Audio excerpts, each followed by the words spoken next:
Doctor Shravani, gynaecologist. ఇప్పుడు మీరు న్యూస్లో చూసే ఉంటారండి, కరోనా కేసెస్ అనేవి మళ్ళీ పెరగడం స్టార్ట్ అయింది. సో ఇలాంటి టైంలో ముఖ్యంగా గర్భవతులు కొంచెం జాగ్రత్తగా ఉండాలి.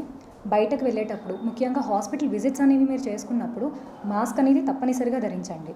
ఇంకా ఎక్కువ జనాభా ఉండే ప్లేసెస్ ఏమైనా ఫంక్షన్స్ కానీ పెళ్ళిళ్ళు కానీ ఇలాంటివి కుదిరినంత వరకు అవాయిడ్ చేయండి. అండ్ బయట నుంచి ఇంటికి వచ్చిన తర్వాత చేతులు అనేవి శుభ్రంగా తప్పనిసరిగా కడుక్కోవాలి. అండ్ చేతులే కాదు, మీ ఫోన్, పర్స్ ఇలాంటివి కూడా కొంచెం క్లీన్ చేసుకోండి. ఓకే, ఇంకా ఫుడ్ అండి చాలా ఇంపార్టెంట్. ఆరోగ్యకరమైన పోషణం కలిగిన ఆహారాన్ని తీసుకోవాలి. కూరగాయలు, పళ్ళు, గుడ్లు ఇలాంటివి తీసుకుంటే మంచిది.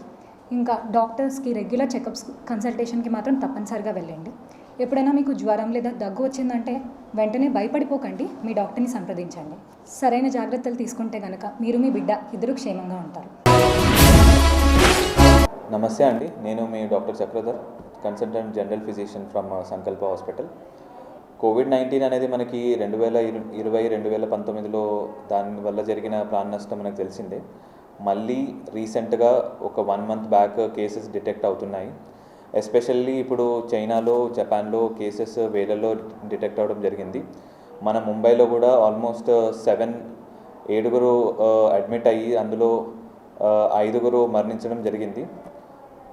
దీనివల్ల మనం ఆలోచించాల్సింది ఏంటంటే తగిన జాగ్రత్తలు తీసుకుంటే కోవిడ్ నివారించవచ్చని మనకు కూడా తెలిసిందే. సో హ్యాండ్ వాష్ చాలా ఇంపార్టెంట్ అండి. రెగ్యులర్గా శానిటైజర్ తోటి హ్యాండ్ వాష్ చేసుకోవడం మర్చిపోకండి. మాస్క్, ఎక్కడైనా పబ్లిక్ ప్లేసెస్లో మాస్క్ వేసుకోవడం చాలా ఇంపార్టెంట్. మన రెగ్యులర్గా సోషల్ డిస్టెన్సింగ్ కూడా మనకి తెలుసు ఎంత ఇంపార్టెంటో లాక్డౌన్లో.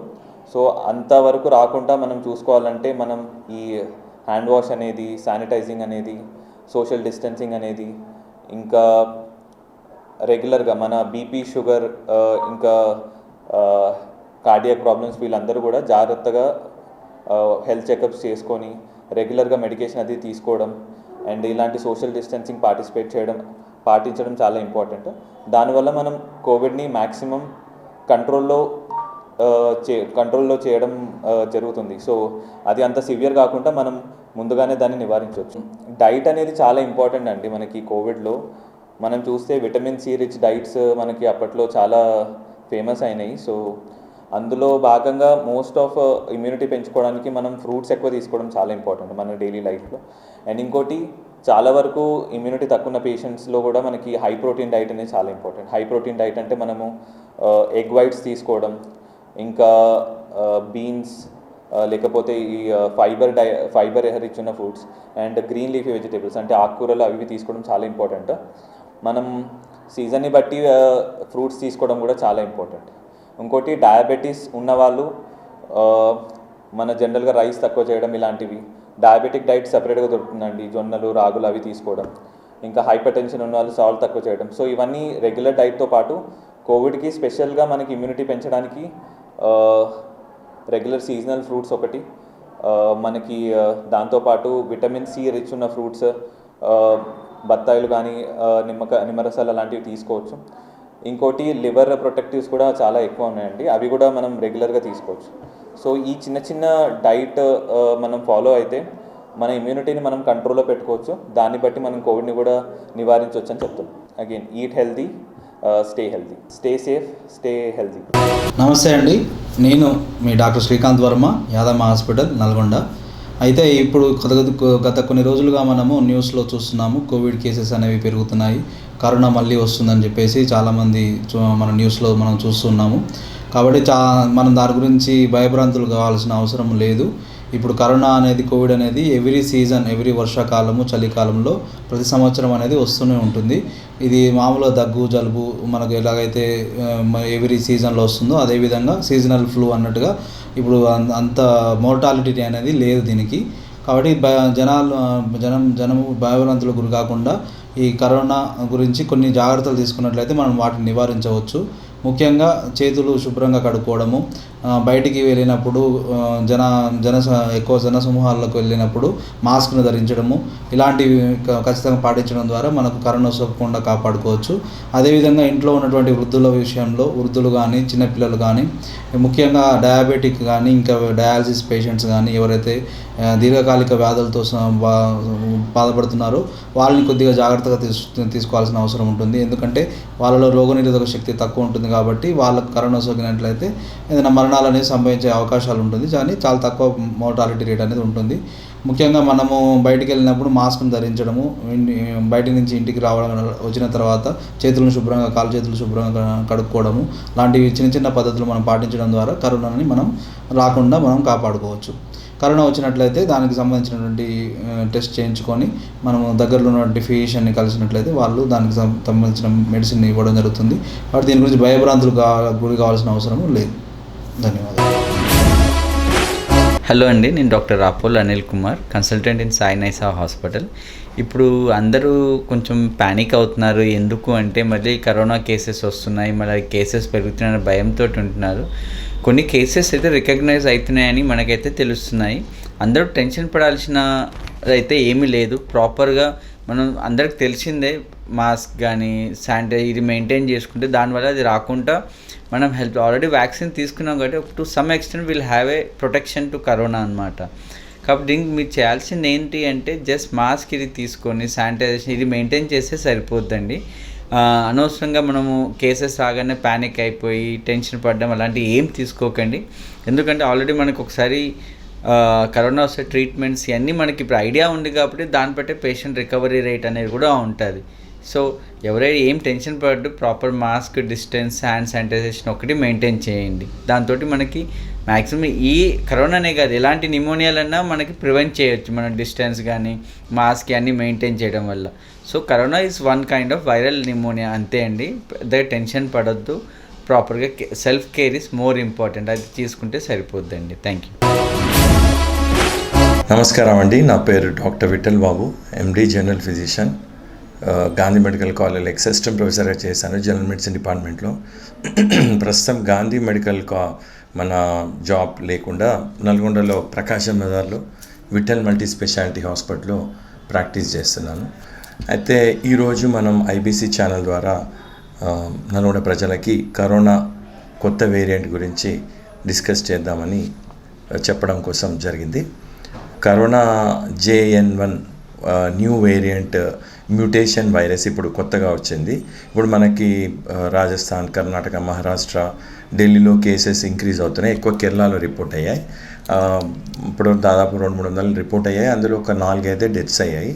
సో దాని గురించి ప్రజలు భయాందోళనకు గురవ్వాల్సిన అవసరం లేదు, టెన్షన్ పడాల్సిన అవసరం లేదు. ఎందుకంటే ఈ వేరియంట్ ఏదైతే ఉందో మ్యూటేషన్ అయినా కూడా మనకు సేమ్ పాత లక్షణాలే ఉంటాయి. అంటే జ్వరము, దగ్గు, జలుబు, గొంతు నొప్పి, నీరసం, ఎక్కువగా అలసట, నీరసం, మోషన్స్, వామిటింగ్స్, తర్వాత దగ్గు, జలుబు రావడం, కళ్ళు తిరగడం, చేత కాకపోవడం అనేది సివియర్గా ఉంటాయి. సో ఈ లక్షణాలు ఉంటే కనుక సమీపంలో మీకు కరోనా వ్యాధి నిర్ధారణ సెంటర్కి వెళ్ళండి, టెస్ట్ చేయించుకోండి. ఒకవేళ కోవిడ్ ఉంటే మెడిసిన్స్ వాడండి. మెడిసిన్స్ అంటే దానికి దగ్గు ఉంటే దగ్గు, జలుబు ఉంటే జలుబు, జ్వరం, ఆ విధంగా సిమ్టమాటిక్ ట్రీట్మెంట్ ఇస్తారు. ఒకవేళ మనకి 2-3 డేస్ అయినా తగ్గట్లేదంటే దానికి సంబంధించి ఊపిరితిత్తుల స్కాను సంబంధించి బ్లడ్ టెస్ట్ చేయించుకొని మెడిసిన్స్ వాడితే త్వరగానే రికవర్ అవుతారు. సో కేసెస్ సీరియస్ అవుతున్నాయి కానీ అవుతున్నాయి కానీ హాస్పిటల్లో ఉండాల్సిన కేసెస్ ఏవంటే ఎక్కువగా షుగర్ ఉన్న పేషెంట్స్, ఏజ్ ఎక్కువ ఉన్నవాళ్ళు, 60 years ఎబో, తర్వాత థైరాయిడ్ ఉన్నవాళ్ళు, తర్వాత హార్ట్ ప్రాబ్లము, తర్వాత ఆల్రెడీ లంగ్ సమస్యలు అంటే స్మోకింగ్, ఆల్కహాల్ అలవాటు ఉండి రెగ్యులర్గా లంగ్స్లో ఆస్తమా కానీ నిమోనియా కానీ అది వరకు వచ్చి COPD అంటాం, ఇట్లాంటి వాళ్ళకి ఎఫెక్ట్ అవుతున్నారు తప్పితే యంగ్ పేషెంట్స్ బిలో 55 years ఉన్నవాళ్ళు కానీ మిగతా వాళ్ళు సీరియస్ అయ్యే ఛాన్సెస్ లేదు. సింపుల్ మెడిసిన్తోనే తగ్గిపోతుంది. సో దీని గురించి భయాందోళన చెందకండి. కాకపోతే ముఖ్యంగా మనం తీసుకోవాల్సింది ఏంటంటే జాగ్రత్తలు. మాస్క్ ధరించుకోవడం, పబ్లిక్ గ్యాదరింగ్స్ అంటే ఫంక్షన్స్, ఏదన్నా temples, cinema halls, devotional places, ఎక్కువ గ్యాదరింగ్ ఉన్న చోట దూరం పాటించడము, షాపింగ్ మాల్స్ లాంటివి కూడా దూరం పాటించడం, మాస్క్ ధరించడం, బయటికి వెళ్ళగానే హ్యాండ్ వాష్ చేసుకోవడం, తర్వాత కూల్ జలుబు దగ్గు కారణమైనటువంటి ఫుడ్ని అవాయిడ్ చేయాలి. ఎందుకంటే మామూలుగా సింపుల్ కొంచెం కూల్ డ్రింక్స్, కూల్ ఐటమ్స్ తీసుకున్నా కూడా కోల్డ్ కాఫ్ వస్తుంది. సో దీనికి కన్ఫ్యూజన్ అవుతాం కాబట్టి అట్లాంటి ఫుడ్ అవాయిడ్ చేయాలి. మన పర్సనల్ హైజీన్ అంటే మన వ్యక్తిగత పరిశుభ్రత ద్వారా కరోనా అంతకుముందు 2020లో లాక్డౌన్లో పాటించిన జాగ్రత్తల ద్వారా జలుబు దగ్గు వచ్చిన జ్వరం వచ్చిన వెంటనే టెస్టులు చేయించుకొని దానికి సంబంధించి మందులు వాడటం ద్వారా త్వరగా కోలుకుంటాం. భయాందోళన చెందకండి, భయపడకండి, జాగ్రత్తలు పాటించండి. Especially sugar patients, thyroid, above 55 years వాళ్ళు కొంచెం జాగ్రత్తగా ఉండాలి. వెంటనే సంప్రదించండి, మందులు వాడండి. అందరికీ నమస్కారం అండి. నా పేరు డాక్టర్ పుల్లారావు.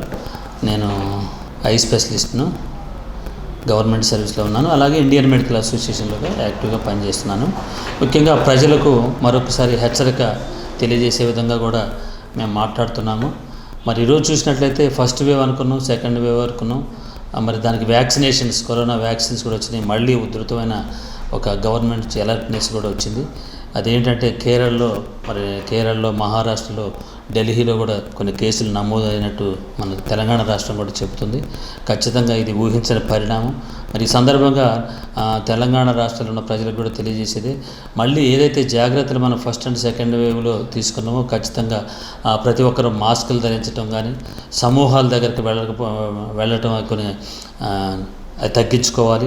ఫంక్షన్స్ ఉన్నప్పుడు కూడా మనం ఒకరి తర్వాత ఒకరు వెళ్ళేసి రావడం, గ్యాదరింగ్ ఎక్కువ లేకుండా ఉండటం, తర్వాత శానిటైజర్స్ కూడా పక్కన పెట్టుకుని ఎప్పటికప్పుడు ఏదైనా వస్తువును ముట్టుకున్నప్పుడు మరి పరిశుభ్రంగా ఉంచుకోవటం. అలాగే ఒకరి స్మోకింగ్ చేసినప్పుడు ఒకరి స్మోకింగ్, ఒకరి స్మెల్ ఇంకొకరికి పోకుండా కూడా చూసుకోవటం, అవన్నీ కూడా చేసుకోవాలి. మరి ఈ విధంగా కొత్త వైరస్ కూడా వచ్చినట్టు మనకి శాస్త్రజ్ఞులు కూడా చెబుతూ ఉన్నారు.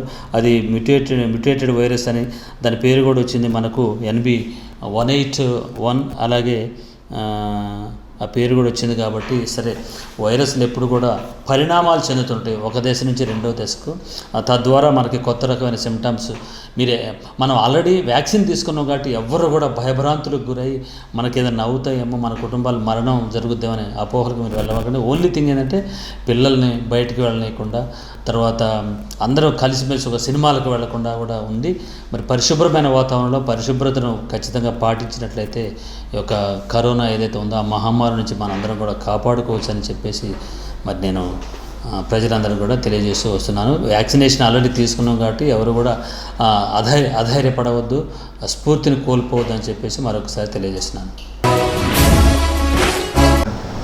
నమస్కారం అండి. నేను డాక్టర్ అనిత, డర్మటాలజిస్ట్, నల్గొండ పట్టణంలో ప్రాక్టీస్ చేస్తూ ఉన్నాను. మరి ఒకసారి మీ ముందుకి నేను రావడానికి కారణం ఏంటి అని అంటే, మళ్ళీ ఇంకొకసారి కరోనా వైరస్ గురించి మాట్లాడాల్సినటువంటి అవసరం వచ్చింది. సో మనము రోజు పేపర్లోనే చూస్తున్నాము, ఎక్కడో ఏదో అవుతుంది, ఇంకేదో వస్తుంది, మన దగ్గర కూడా రావచ్చు అని. కరోనా వైరస్ ఇప్పుడు కొత్త వేరియంట్ మ్యుటేషన్ వైరస్ అని. అంటే ఈ వైరస్ అనేది ఎప్పటికప్పుడు దాని యొక్క పరిణతి చెందుతూ ఉంటుందన్నమాట. ఇట్ మ్యూటేట్స్ ఇట్ సెల్ఫ్ అనమాట and gives the different types of symptoms to the patient. So corona virus అనగానే మళ్ళీ అందరూ భయపడేసి టెన్షన్ పడాల్సిన అవసరం లేదు. అట్లని చెప్పేసి లీజర్గా ఉండాల్సిన అవసరం అంతకంటే లేదు. మనం అందరం అయితే కరోనా వైరస్ది వ్యాక్సిన్ ఆల్రెడీ తీసుకున్నాం కాబట్టి భయపడద్దు. కానీ తీసుకున్నాం కదా అని చెప్పేసి మనం దాన్ని కొంచెం లిబరల్గా ఉండడానికి కూడా ట్రై చేయొద్దు. ముఖ్యంగా మనం పోయినసారి చూసారు కదండి, లాక్డౌన్ అవన్నీ చేసుకోవడం జరిగింది. సో అంత దూరం మనం రావద్దు అని అంటే మళ్ళీ we have to use the same old method like wearing masks and not being in the gatherings. తర్వాత ఎప్పటికప్పుడు శానిటైజర్స్ యూస్ చేయడము, వాష్ చేసుకోవడము. గుంపులు ముఖ్యంగా ఏంటంటే try to avoid the gatherings. గుంపులుగా ఉంటే ఆటోమేటిక్గా ఒకరి నుంచి ఒకరికి చాలా ఫాస్ట్గా డ్రాప్లెట్ ఇన్ఫెక్షన్ లాగా రావడం జరుగుతూ ఉంటుంది. సో ఈ లాక్డౌన్ స్టేజ్ వరకు రావద్దని అందరూ ఆరోగ్యంగా, ఎందుకంటే మనం చాలామందిని, మన ప్రియులని, మన ఆత్మీయులని, గొప్ప వాళ్ళని చిన్న వైరస్, కనపడని వైరస్ చంపేసింది. సో అలాంటి స్థితి మళ్ళీ మనకు రావద్దు, ప్రజానీకానికి రావద్దని ముందు జాగ్రత్తతోని అందరం మెలకుతో నుండి చిన్న జాగ్రత్తలతోని మనందరం కూడా కరోనా వైరస్ నుంచి రక్షించుకోవాలని చెప్పి మనస్ఫూర్తిగా కోరుకుంటున్నాను. నమస్తే అండి. నా పేరు డాక్టర్ రవిప్రసాద్, ప్రముఖ పల్మాలజిస్ట్, శ్రీలావణ్య హాస్పిటల్, నల్గొండ. ప్రజెంట్ మళ్ళీ మనము కోవిడ్ బారిన పడబోతున్నాము అంటే అవును అనేది అనుకుంటున్నాము. ప్రజెంట్ మళ్ళీ మన దేశంలో కోవిడ్ అనేది మళ్ళీ విజృంభించే స్టేజ్కి వచ్చింది. కాబట్టి కోవిడ్ని నుంచి కాపాడుకోవాల్సిన బాధ్యత మనకుంది. సో ప్రజెంట్ ఉన్న కోవిడ్ వేరియంట్ అనేది చాలా సీరియస్ అయితే కాదు కానీ బట్ దీనివల్ల కూడా మన బాడీకి ఎఫెక్ట్ పడే అవకాశం ఉంటుంది. సో ఈ కోవిడ్లో ఇప్పుడున్న లక్షణాలు ఏంటి అంటే, ఈ కొత్త వేరియంట్ లక్షణాలు ఏంటి అంటే దగ్గు రావడము, ఆయాసం రావడము, జ్వరం రావడము, గొంతు నొప్పి రావడము, దీంతో పాటుగా విరేచనాలు అవ్వడం కూడా జరుగుతూ ఉంటుంది.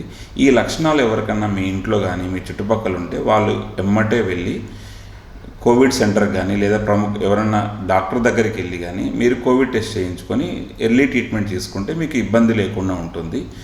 కాబట్టి ఈ లక్షణాలను నిర్లక్ష్యం చేయకండి. మళ్ళీ మనం వీటి నుంచి కాపాడుకోవడానికి ముఖ్యంగా మాస్క్ అనేది మళ్ళీ ధరించాల్సి ఉంటుంది. ఓవర్ క్రౌడింగ్ అంటే జనసమూహం ఎక్కువ ఉన్న ప్లేస్లలో ఖచ్చితంగా మళ్ళీ డిస్టెన్స్ అనేది పాటించాల్సి ఉంటుంది. ప్రభుత్వం యొక్క సూచనలు ఖచ్చితంగా పాటించాల్సి ఉంటుంది. దాంతోపాటుగా రెగ్యులర్గా శానిటైజ్ చేసుకోవడము, ఎక్కువగా కర్చీఫ్స్ అనేవి ఎక్కువగా మన చేతిలోనే ముక్కు దగ్గర కానీ లేకుంటే నోటి దగ్గర కానీ ఎక్కువగా పెట్టుకోకపోవడము, వీటి వల్ల మళ్ళీ కోవిడ్ని మనం నివారించవచ్చు. సో నల్గొండ ప్రజలకి విన్నపం చేసేది ఏంటంటే కోవిడ్ నుంచి మళ్ళీ మనం కాపాడుకుందాము. సో ఇది జాగ్రత్తగా ఉండండి. Thank you.